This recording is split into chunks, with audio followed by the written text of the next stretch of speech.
House of Dead, an Airbnb horror story. Check in. Movie camera, if you're hearing this alone, turn on a light. Look behind you. And whatever you do, don't pause it. Before we begin, subscribe to this channel. You'll need someone to talk to after this. Trust me, this is not a story. This is a warning. They say some places are not haunted. They're hungry. The Airbnb listing had no reviews. No photos of the interior. Just a single exterior shot. An old Victorian house swallowed by fog with an offer too good to resist. Remote, peaceful, authentic history. $19 a night. Kyle and Mara were digital nomads, filming abandoned places for their growing YouTube channel, Unseen Haunts. The cheap stay, isolated deep in rural Pennsylvania, was perfect, an untouched relic for their next spooky vlog. Their subscribers would eat it up. The GPS led them off paved roads, down a narrowing path shrouded by trees that grew more gnarled the deeper they drove. There was no signal. No sound but the crunch of gravel and the whisper of wind. And then they saw it. The house stood like a corpse waiting to be buried, slanted shingles like rotting teeth, windows blackened by time, its wood groaning as if it breathed. There was no welcome. No lights. Just a door left slightly ajar. Kyle joked it was just extra spooky. Mara said nothing. Inside, the air was thick, ancient, like it had never moved. Dust clung to everything. But there was something off, a smell beneath the rot. Warm. Wet. Recent. And the sounds? At first, it was just the floor creaking. Then whispers. Not in the house. Under it. They thought it was the wind. The boiler. Old pipes. The usual excuses. But that night, as they reviewed footage in bed, Mara paused on a frame from their hallway walkthrough. There was someone standing behind them. No one else was there. The figure had no face. Just wet, sagging skin like melted wax, its mouth open in a silent scream. They checked every room. Nothing. But the temperature dropped. The cameras, dead. And that's when Kyle noticed something else. His footage wasn't just corrupted. It was changing. The audio whispered things in a language he didn't know. Shapes moved where no one stood.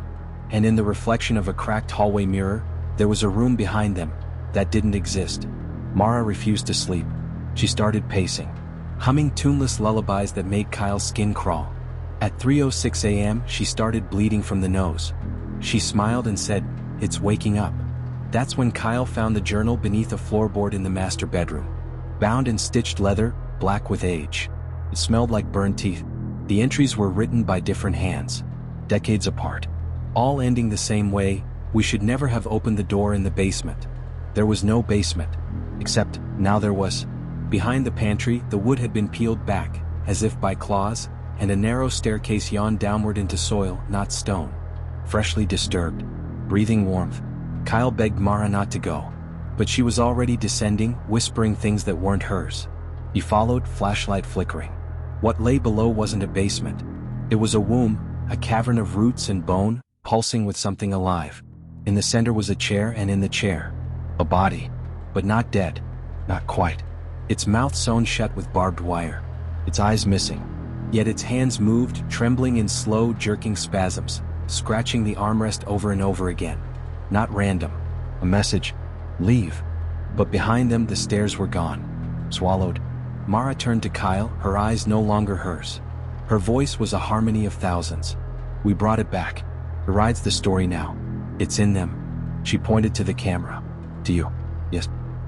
As Kyle screamed, the figure from the footage stepped out of the shadows, its body sewn together from other people's skin. Its arms too long. Its head twitching, jerking as if hearing something far away. Then it looked directly into the lens. And smiled. Movie camera, if you're still watching this, it's already too late. Don't look at the mirrors tonight. Don't listen to the static on your TV. And for the love of God, don't check your basement. Warning, if you are still watching this, you have made a choice. A dangerous choice. Do not continue. Turn off your device now. You should not have stayed. Kyle's screams echoed through the hollow house, but they were swallowed by the darkness. Mara's eyes, those eyes, no longer blinked. The figure's grin stretched wider, as if it was savoring every last shred of their terror. And then, in a movement too fast for the human eye to follow, it was there, in front of Kyle. It touched him. A hand of bone, smooth and unnaturally cold, pressed against his chest. Not to kill, but to mark. To claim. Kyle's body froze, paralyzed by an ice-cold terror that sunk into his bones.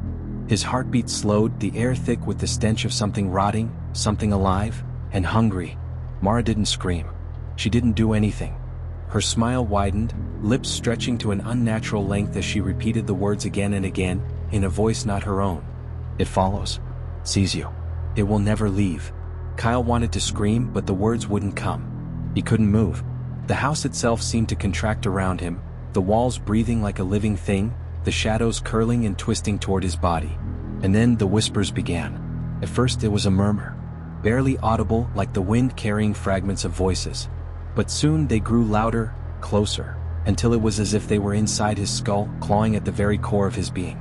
The voices came in unison, chilling, distorted. We are all connected. You are one of us now. We will never let you leave. His breath came in ragged gasps as the house began to shift. The floorboards creaked beneath him, but they weren't creaking. They were talking, whispering his name, calling him home. The walls pulsated, faint, like the beat of a heart, and Kyle felt the ground beneath him give way. There was no longer a floor, no longer a ceiling. There was only the void, black and endless, a void that stretched deeper than any abyss, pulling him into it with the weight of its suffocating presence. He tried to move, to scream, but his body was no longer his own. He was a puppet, suspended in the air, pulled by invisible strings into the depths of that thing. And as he descended, he saw them. Not faces, souls. Hundreds, thousands, trapped in the endless dark. Their eyes were wide with terror, their mouths open in eternal screams, yet no sound came from them. Only their gaze empty, pleading. They were all looking at him, whispering one thing over and over. Don't stay. Don't listen. But it was too late. Something in the depths was waking. When Kyle awoke, he was lying on the cold floor of the basement that had never been there before. Mara was beside him, but she wasn't herself anymore. She was smiling, but her mouth had stretched so far that the corners of her lips bled into her cheeks, forming a grotesque, gaping maw. Her eyes were black, endless pits. Her tongue flicked out like something hungry. Her voice was different now. Not hers, but 1,000 voices harmonizing. It's here now. It's in you. Kyle's chest tightened as the temperature dropped. The air grew so thick with malevolence that he could taste it on his tongue, metallic, bitter, wrong. His mind screamed for him to move, but his body wouldn't obey. His eyes flicked to the corner of the room where the shadows shifted, where something was watching him from beyond the edge of reality. There was no escape. The air thickened. His head spun. The walls, the house, seemed to lean toward him as if aware of his every breath. He could feel the presence of something ancient, something impossibly old, pressing in from every angle, suffocating him. Something that had been waiting for him, waiting for this moment. And then it spoke. You are mine now. The voice was everywhere. Inside his mind, inside his body, inside the very fabric of the house itself.